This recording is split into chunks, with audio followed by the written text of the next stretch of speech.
ಇನ್ನು ಜಾತಿ ಗಣತಿಯ ಬಗ್ಗೆ ಪಂಚಮಸಾಲಿ ಸಮುದಾಯ ಜಾಗೃತಿ ಅಭಿಯಾನವನ್ನ ಮಾಡಿದೆ.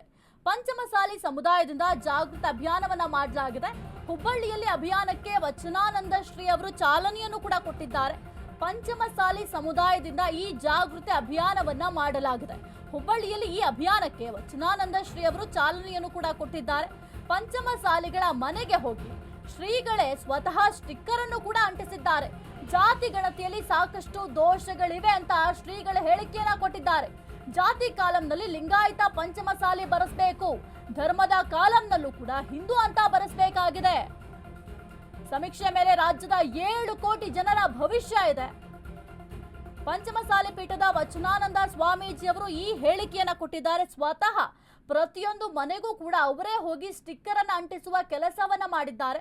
ಇನ್ನು ಧರ್ಮದ ಜಾಗದಲ್ಲಿ ನೀವು ಹಿಂದೂ ಅಂತ ಬರೆಸಬೇಕು, ಇನ್ನು ಏನು ಜಾತಿ ಎಂಬ ಕಾಲಂ ಇರುತ್ತೆ ಅಲ್ಲಿ ನಿಮ್ಮ ಜಾತಿಯನ್ನ ಬರೆಸಬೇಕಾಗತ್ತೆ ಅಂತ ಸ್ಟಿಕ್ಕರ್ ಅನ್ನು ಕೂಡ ಅಂಟಿಸಿ ಅಲ್ಲಿರುವಂತಹ ಏನು ನೆರೆದಿರುವಂತಹ ಜನರಿಗೆ ಕೆಲವೊಂದಿಷ್ಟು ಸಲಹೆಯನ್ನು ಕೂಡ ಕೊಟ್ಟಿದ್ದಾರೆ.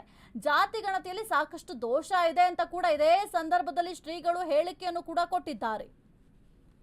ಈ ಅಭಿಯಾನವನ್ನ ಜಾಗೃತಿ ಅಭಿಯಾನ ಶುರು ಮಾಡ್ತಾ ಇದೀವಿ. ಭಕ್ತರಿಗೆ ಹೇಳ್ತಾ ಇದೀವಿ, ನಾವು ಖುದ್ದಾಗಿ ಇದನ್ನ ಚಾಲನೆ ಕೊಡ್ತಾ ಇದೀವಿ. ಪ್ರತಿಯೊಬ್ಬರು ಇವತ್ತು ನಾವು ಇಲ್ಲಿ ಚಾಲನೆ ಕೊಡ್ತೇವೆ. ಪ್ರತಿ ಜಿಲ್ಲೆ ತಾಲೂಕು ಎಲ್ಲ ಕಡೆ ಹೋಗಿ ಆಯಾ ತಾಲೂಕು ಜಿಲ್ಲಾಧ್ಯಕ್ಷರಿಗೆ ಹೇಳಿ ಈ ಥರ ಸ್ಟಿಕ್ಕರ್ಗಳು ಎಲ್ಲ ಕಡೆ ಪ್ರಿಂಟ್ ಮಾಡಿಸಿ ಆ ತಾಲೂಕು ಗ್ರಾಮಗಳಲ್ಲಿ ಪ್ರಿಂಟ್ ಮಾಡಿ ಅವರವರ ಮನೆಗೆ ಹೋಗಿ ಅಂಟಿಸುವಂಥದ್ದು, ಆ ಮೂಲಕ ಜಾಗೃತಿ ಮೂಡಿಸುವಂಥದ್ದು. ಕರ್ನಾಟಕ ರಾಜ್ಯ ವೀರಶೈವ ಲಿಂಗಾಯತ ಪಂಚಮಸಾಲಿ ಸಂಘ ಮತ್ತು ಪಂಚಮಸಾಲಿ ಪೀಠ ಒಂದು ಸ್ಪಷ್ಟ ನಿರ್ಧಾರವನ್ನು ನಾವು